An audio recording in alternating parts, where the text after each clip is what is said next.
নিরাপদ গ্যাস, কৃষি ও পর্যটনের অপার সম্ভাবনা। দাবি মেনে না নিলে হুঁশিয়ারি দেয়া হয় লাগাতার কর্মসূচির। রোগী যদি আমাদের অসুস্থ হয়, আমাদের সেই নদী পার হয়ে আমাদের এখানে আসা লাগে। দুইটা স্পিডবোট ভাড়া করতে হয় 3 জন লোকের জন্য 10,000 টাকা ভাড়া দিয়ে। জাতি ও ভূখণ্ড থেকে সম্পূর্ণভাবে বিচ্ছিন্নভাবে প্রাকৃতিক সম্পদের বিনিময়ে হলেও আমাদেরকে একটি মাত্র সেতু দিয়ে আলোর নিচে অন্ধকার। ভোলাই গ্যাস থেকে কোনো সুফল ভোলাবাসী তেমন পায় নাই। আসসালামু আলাইকুম। আশা করি মহান আল্লাহ তাআলার অশেষ রহমতে সবাই ভালো আছেন। আলহামদুলিল্লাহ আমিও ভালো আছি। কিন্তু আমার জন্মভূমি ভোলা হিসেবে, আমি একজন ভোলার সন্তান হিসেবে, ভোলার মানুষের সাথে সাথে আমিও ভালো নেই। শুধু মুখে মুখে বলি আমরা ভালো আছি। চাওয়া যদি অযৌক্তিক না হয় তাহলে কেন আপনারা চুপ? ঘরের ভিতরে ভূত লালিয়ে কি লাভ বাইরে জ্বালিয়ে দূর?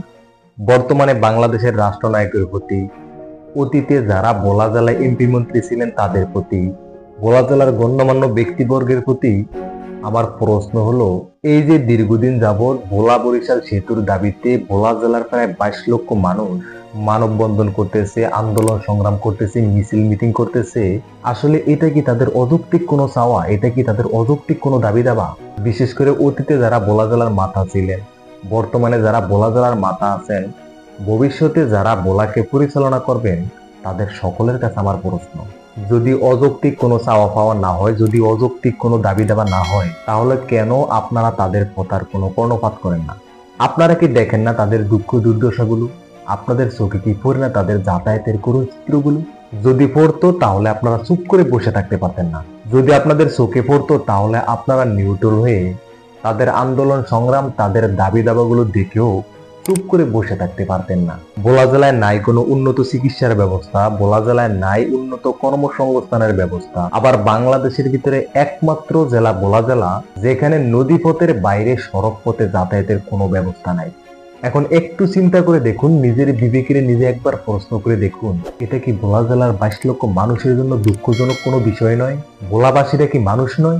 ভোলাবাসীদেরকে আপনারা যদি অন্য অন্য জেলার মতো, অন্য অন্য মানুষের মতো রক্তে মাংসে গড়া মানুষ ভাবতেন, তাহলে আপনারা এখনো চুপ করে বসে থাকতে পারতেন না। তাহলে আপনারা ভোলাবাসীর যাতায়াতের ভোগান্তিগুলো নিজেদের স্বচক্ষে দেখেও চুপ করে বসে থাকতে পারতেন না। আর আপনাদের চোখে এগুলো পড়বেই বা কিভাবে? আপনারা এগুলো উপলব্ধি বা করবেন কিভাবে? কারণ আপনারা তো কখনো এই ধরনের সমস্যায় পড়েন নাই, কারণ আপনারা তো ভোলায় থাকেন না। যদিও কোনো কারণে নিজেদের প্রয়োজনে ভোলায় আসেন, যদি কোনো ধরনের টুকিটাকি অসুস্থতায় পড়েন, তাহলে অসুস্থতা আপনাদের কাছে আসার আগে আপনাদের জন্য আকাশপথে যাতায়াতের যানবাহন চলে আসে। তাহলে আপনারা কিভাবে উপলব্ধি করবেন নদীপথে যাতায়াতের এই সমস্ত কষ্টগুলো? কিভাবে উপলব্ধি করবেন নদীপথে যাতায়াতের এই সমস্ত ভোগান্তিগুলো? তাহলে আপনারা নদীপথে রোগী নিয়ে ঢাকা কিংবা বরিশাল যাওয়ার জন্য ঘন্টার পর ঘন্টা অপেক্ষা করার সেই সমস্ত কষ্টগুলো কিভাবে উপলব্ধি করবেন? আসলে এই সমস্ত বিষয়গুলো আপনারা উপলব্ধি না করাটা এটা অস্বাভাবিকের কিছু নয়। আরেকটি বিষয় হলো, আমাদের ভোলা জেলার জন্য সবচেয়ে বড় আফসোসের বিষয় কি জানেন? সেটা হলো আমাদের ভোলার গ্যাসে বলা যায় পুরা বাংলাদেশ চলে। এমনকি আমাদের বন্ধুদের চুলো জ্বলে আমাদের ভোলা জেলার গ্যাসে। আর আমাদের ভোলাবাসীর কপালে জোটে লাকড়ি, আমাদের ভোলাবাসীর কপালে জোটে খড়ি। ভোলা সদরের মানুষ এখনো সিলিন্ডারে গ্যাস ব্যবহার করে।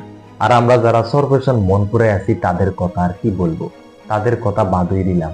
আপনারা আমাদের গ্যাস নিতে পারলেন, কিন্তু আপনারা আমাদেরকে ভোলা বরিশালে একটা সেতু দিতে পারলেন না। ভোলার গ্যাসে পুরা বাংলাদেশ চলে, কিন্তু ভোলা বরিশালে একটা সেতু নেই। আপনারা আমাদের জন্য ভোলা বরিশালে একটা সেতুর ব্যবস্থা করতে পারলেন না।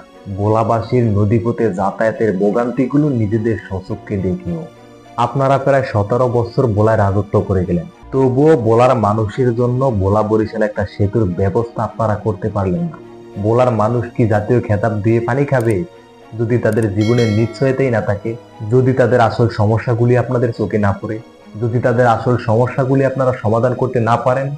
আমার এই সমস্ত কথাগুলো তাদের কাছে ভালো লাগবে যারা অতীতে এই ধরনের সমস্যায় পড়ছে এবং বর্তমানেও এই ধরনের সমস্যাগুলো ফেস করতেছে, কিন্তু যারা কখনো এই ধরনের সমস্যায় পড়ে নাই, যারা কখনো এই ধরনের ভোগান্তির সম্মুখীন হয় নাই, তাদের কাছে আমার কথাগুলো খারাপও লাগতে পারে।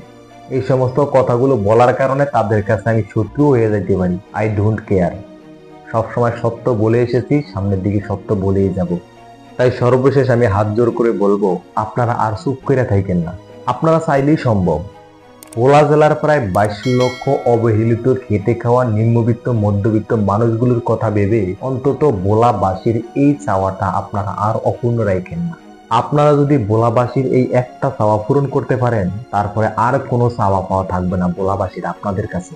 আমি ভোলা জেলার একজন সন্তান হিসেবে আমারও আপনাদের কাছে আর কোনো কিছু চাওয়ার নাই, শুধু ভোলা বরিশাল সেতু চাই। আজকের মতো বিদায় নিচ্ছি। যদি আমার কথাবার্তায় কোনো ধরনের ভুল ভ্রান্তি হয়ে থাকে, আশা করি সবাই ক্ষমা এবং সুন্দর দৃষ্টিতে দেখবেন। আর ভোলা বরিশালের সেতুর দাবিগুলো বিশেষ বিবেচনায় রাখবেন এবং বাস্তবায়নে শুধু আশ্বাস নয়, আশা করি বাস্তবায়ন করবেন। আল্লাহ হাফেজ।